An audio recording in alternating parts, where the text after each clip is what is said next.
اعوذ باللہ من الشیطان الرجیم بسم اللہ الرحمن الرحیم رب اشرح لی صدری ویسر لی امری واحلل عقدۃ من لسانی یفقہوا قولی اللہم صلی علی محمد وآل محمد وعجل فرجہم۔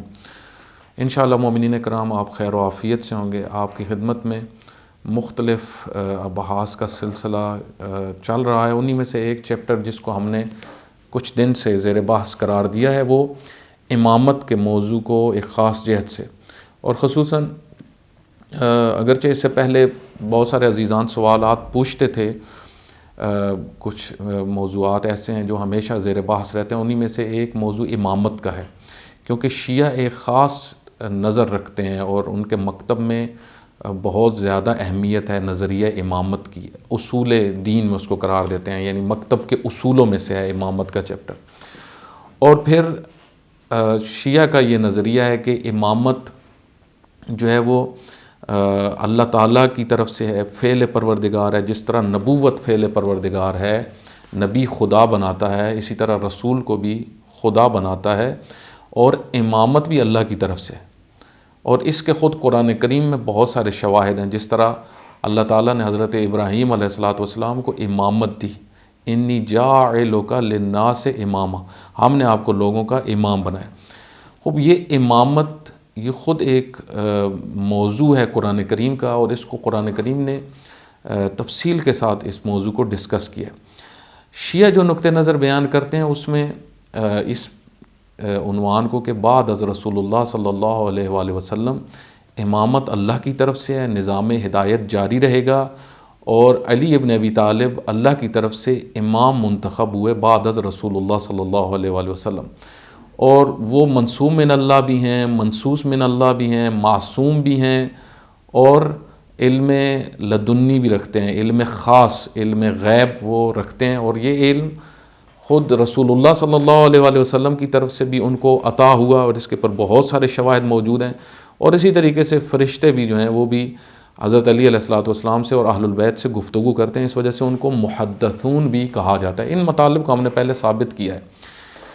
اس حوالے سے عرض کیا تھا کہ ڈاکٹر حافظ محمد زبیر صاحب جو ہیں اہل حدیث کے ایک برجستہ عالم ہیں اس وقت، اور بہت علمی شخصیت ہیں، انہوں نے بہت سارے موضوعات جو ہیں وہ ڈسکس کرنا شروع کیے شیعہ کی امامت کے حوالے سے۔ اگرچہ حافظ صاحب کی بعض چیزیں ایسی ہیں جو انہوں نے ڈسکس کی ہیں جس سے اختلاف رکھا جا سکتا ہے، اور بعض جگہ پہ وہ تعصب کا شکار بھی ہیں، تعصب بھی کرتے ہیں، اور بہت سارے پہلو ایسے ہیں جس میں انہوں نے انصاف کے ساتھ گفتگو نہیں کی۔ وہ اپنی جگہ پہ ہے، لیکن جب سے انہوں نے شیعہ کے متعلق گفتگو کرنا شروع کی، شیعہ کا نظریہ امامت کو انہوں نے ڈسکس کرنا شروع کیا، تو اس میں انہوں نے اچھے طریقے سے ورود کیا، اخلاقیات کو مد نظر رکھا۔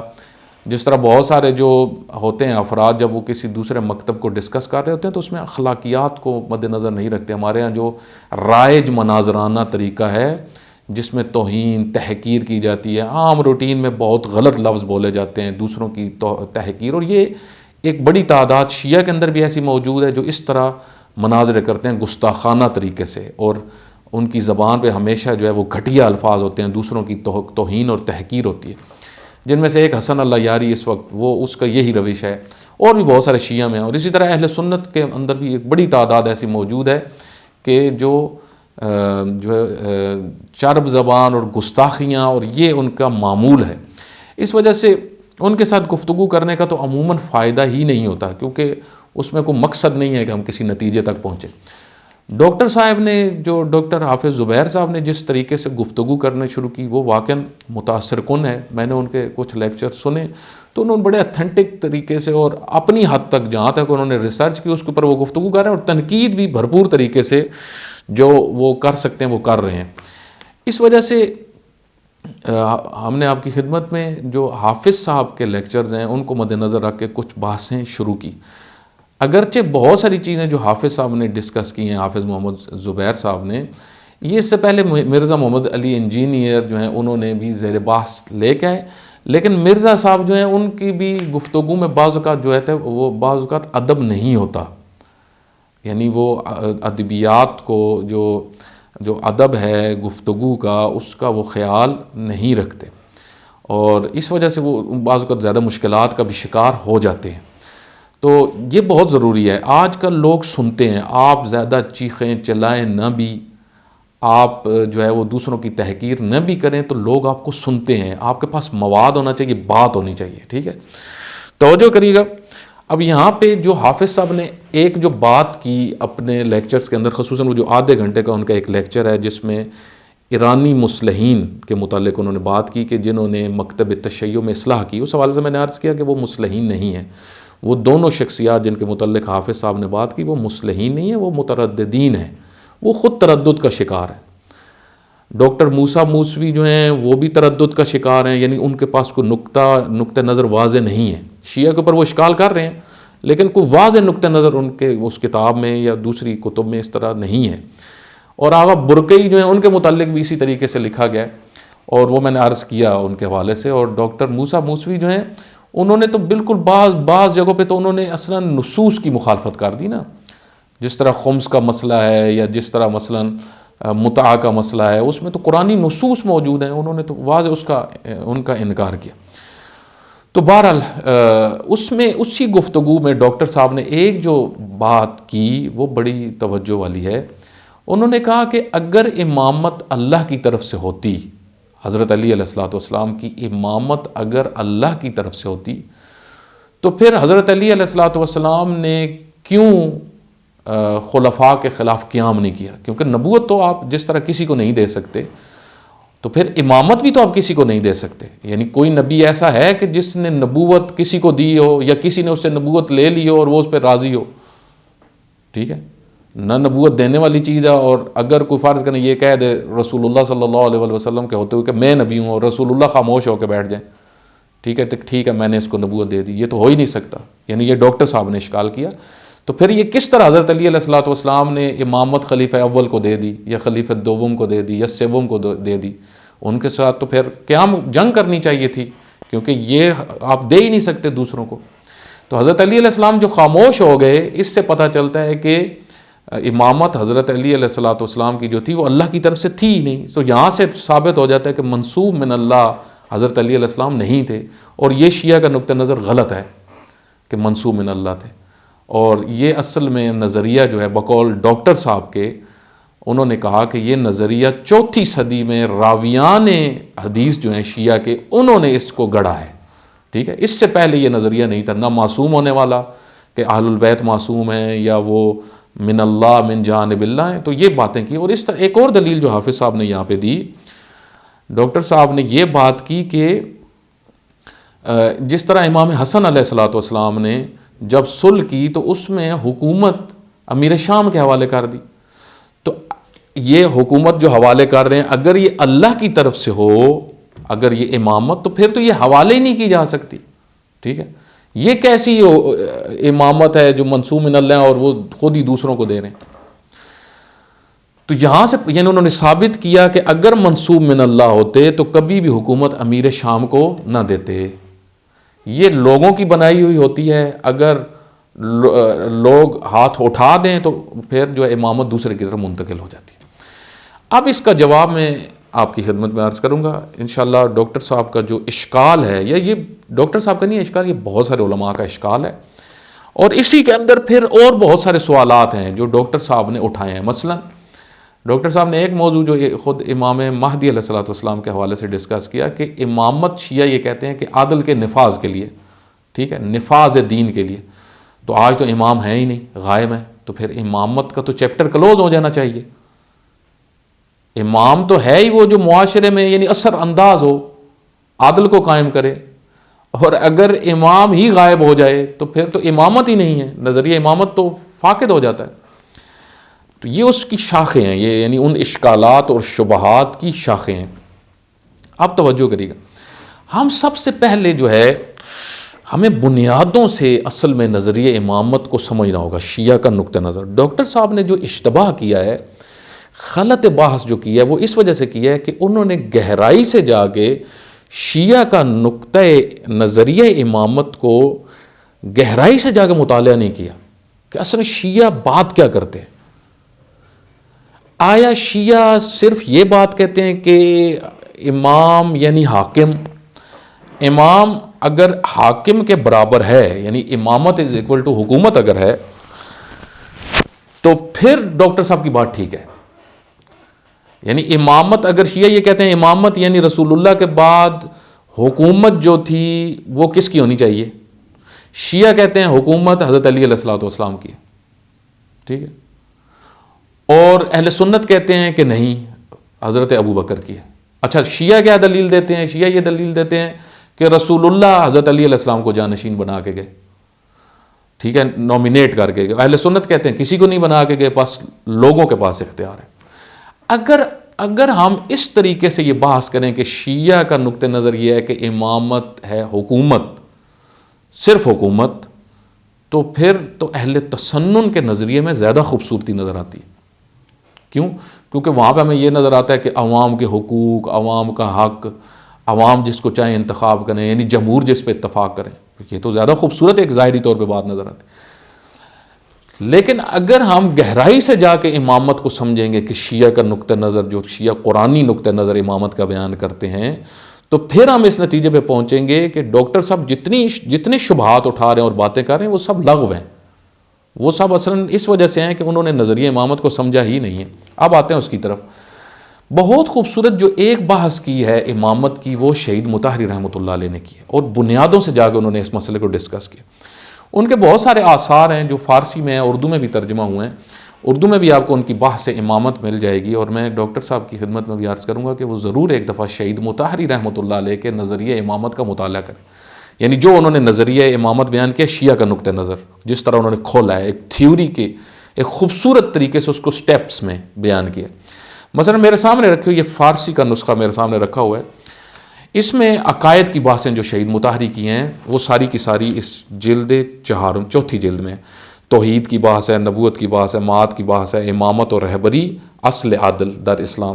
امامت اور رہبری میں انہوں نے تفصیل سے جا کے سب سے پہلے جو ڈسکشن کی کہ ہم نے آ کے دیکھنا ہے کہ رسول اللہ صلی اللہ علیہ وسلم کے پاس کون کون سے منصب تھے.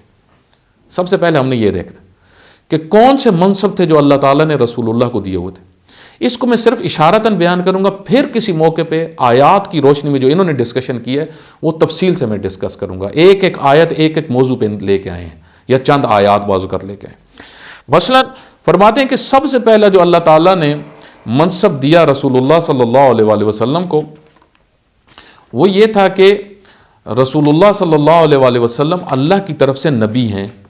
اللہ کی طرف سے نبوت، شؤون رسول اللہ، یہ عنوان ہے، شؤون رسول اللہ صلی اللہ علیہ وسلم. اب سب سے پہلے منصب کیا ہے کہ وہ نبی ہیں، یعنی ان کے پاس اللہ کی طرف سے پیغام آتا ہے، تعلیمات آتی ہیں، وہ قرآن کی صورت میں آتی ہیں، اور پھر رسول ہونا منصب ہے، یعنی انہی تعلیمات کو پہنچاتے ہیں. اس کے بعد جو تیسرا منصب ہے وہ قضاوت کا منصب ہے. یہ بھی قرآن کریم سے باقاعدہ سورہ نساء کی 65 نمبر آیت سے انہوں نے ثابت کیا ہے کہ واضح طور پہ اللہ تعالیٰ نے یہ منصب دیا، قضاوت، یعنی آپ قضاوت کریں گے. اچھا، اس سے پہلے جو آیت سورہ حشر کی 7 نمبر آیت، اس سے واضح طور پہ پیغمبر کا شؤون رسالت ثابت ہو رہا ہے، یعنی جو رسول اللہ دے دیں وہ تم نے لے لینا ہے، جس سے روکیں اس سے روک جانا ہے. اچھا، اب آگے بڑھتے ہیں. چوتھا منصب جو اللہ تعالیٰ نے دیا پیغمبر اکرم صلی اللہ علیہ وسلم کو، وہ امامت کا منصب ہے. یعنی امامت، معاشرے کے وہ سرپرست بھی ہیں. توجہ کریے گا، منصب امامت اللہ کی طرف سے ملا ہے کہ آپ معاشرے کے حاکم ہیں، سرپرست ہیں. لیکن یہ منصب امامت کب محقق ہوتا ہے، کب یعنی اس فعلیت آتی ہے، اس میں فعلیت کب آتی ہے؟ بالقوہ ہے رسول اللہ کے پاس، بالقوہ ہے. دیکھیں دانا، میں آپ کو مثال دیتا ہوں، بالقوہ اور بالفعل کی بات شاید میں سمجھا سکوں. دیکھیں دانا صلاحیت رکھتا ہے کہ اس کے اندر سے جو ہے وہ کوپل نکلے، ٹھیک ہے، اس دانا پھوٹے، اس کے اندر صلاحیت ہے نا. دانے کے اندر صلاحیت ہے کہ اس کے اندر سے درخت بن جائے، ٹھیک ہے. لیکن جب تک دانا ہے تو وہ بالقوہ دانا ہے. اب اس کو ماحول چاہیے، دانے کو، اس کو مٹی چاہیے، اس کو جو ہے وہ آب و ہوا مناسب چاہیے، اس کو ہر قسم کے آفات سے محفوظ کرنا پڑے گا، پھر دانا اپنا اثر دکھائے گا، ٹھیک ہے. پھوٹے گا. پھر آپ توجہ کریے گا کہ بالفعل امامت رسول اللہ کے پاس اللہ کی طرف سے ہے, ٹھیک ہے, لیکن معذرت بالقوہ ہے, لیکن بالفعل کب ہوگی؟ بالفعل اس وقت ہوگی جب لوگ ساتھ دیں گے, جب انصار نے ساتھ دیا, جب مہاجرین نے ساتھ دیا, جب ماحول بنا, تو رسول اللہ صلی اللہ علیہ وسلم کی وہ امامت بالفعل ہوئی. ویسے بالقوہ تھی, یعنی اللہ تعالیٰ کی طرف سے مل گئی ہے, لیکن اس کا نفاذ کب ہوگا؟ جب عوام آمادہ ہو. دیکھیں آج دین اللہ کی طرف سے ہمارے پاس موجود ہے, قرآن کریم موجود ہے, سنت پیغمبر موجود ہے, لیکن معاشرے میں کچھ بھی نہیں ہے. معاشرے میں قانون قرآنی نہیں ہے, عدالتیں ہماری قرآنی نہیں ہیں, حاکم ہمارا قرآنی نہیں ہے. اس کی وجہ کیا ہے؟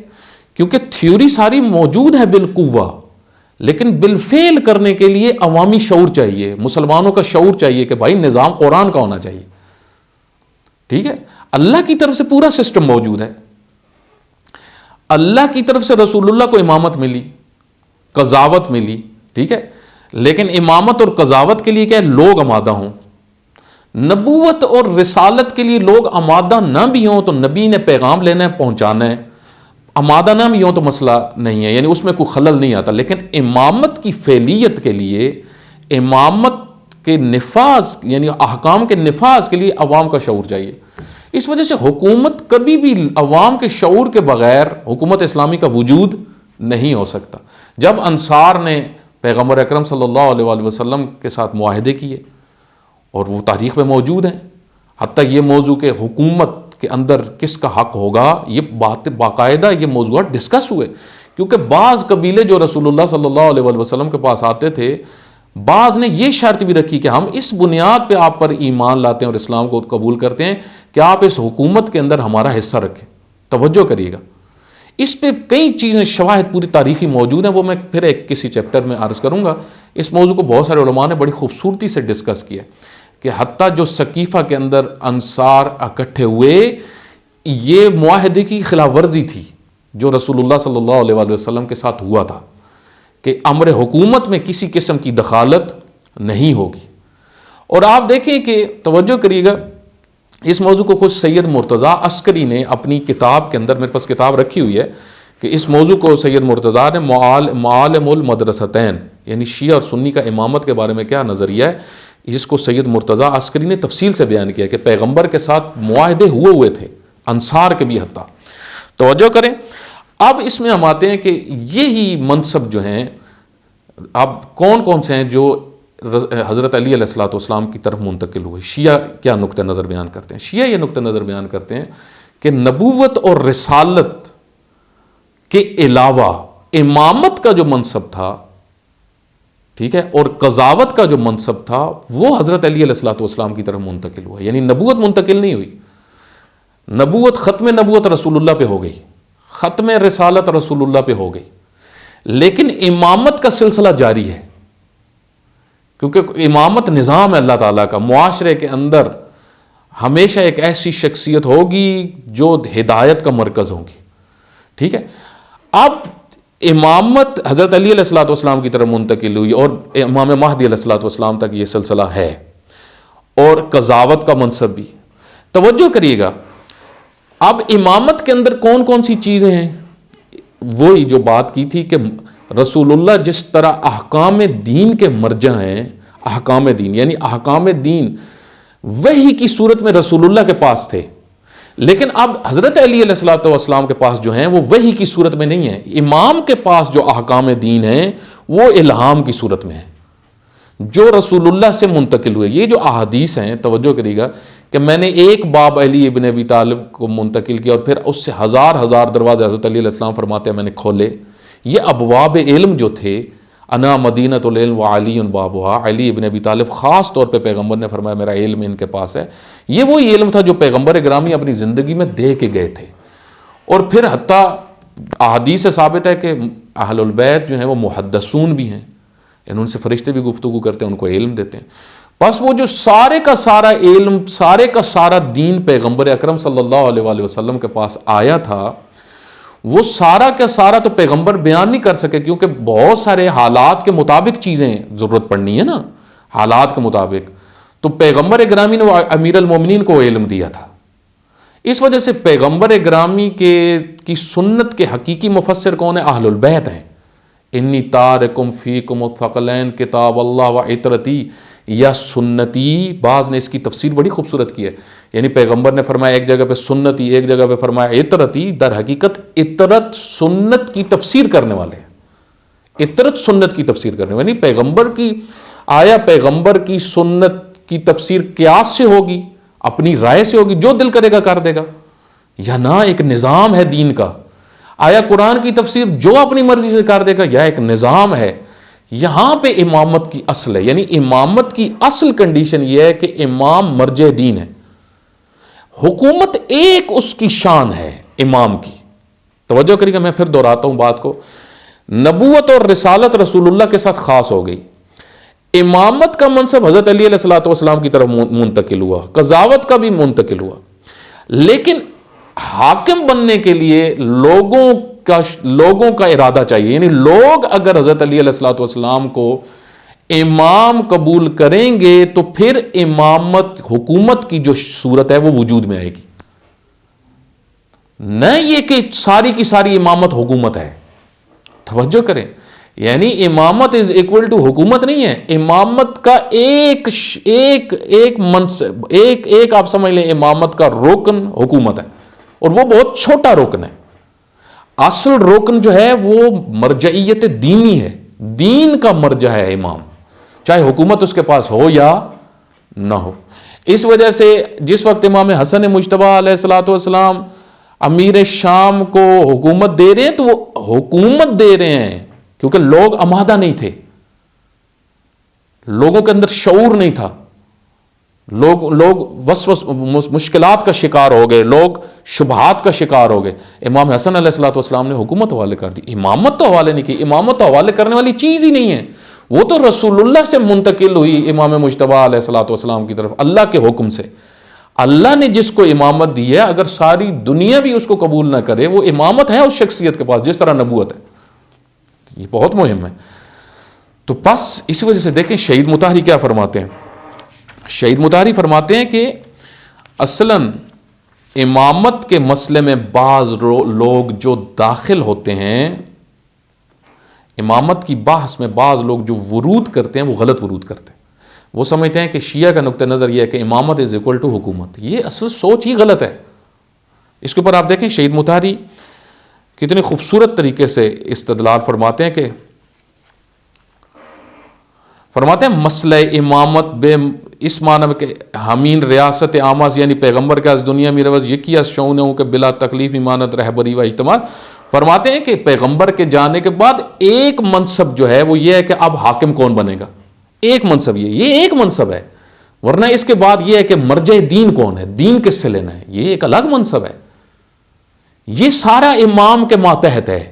وہ جو امامت شیعہ بیان کرتے ہیں وہ یہ ہے قرآنی امامت. ٹھیک ہے، یہی قاضی ہے، یہی حاکم ہے، یہی مرجع دین ہے. ٹھیک ہے. فرماتے ہیں شہید مطہری رحمۃ اللہ علیہ یہاں پہ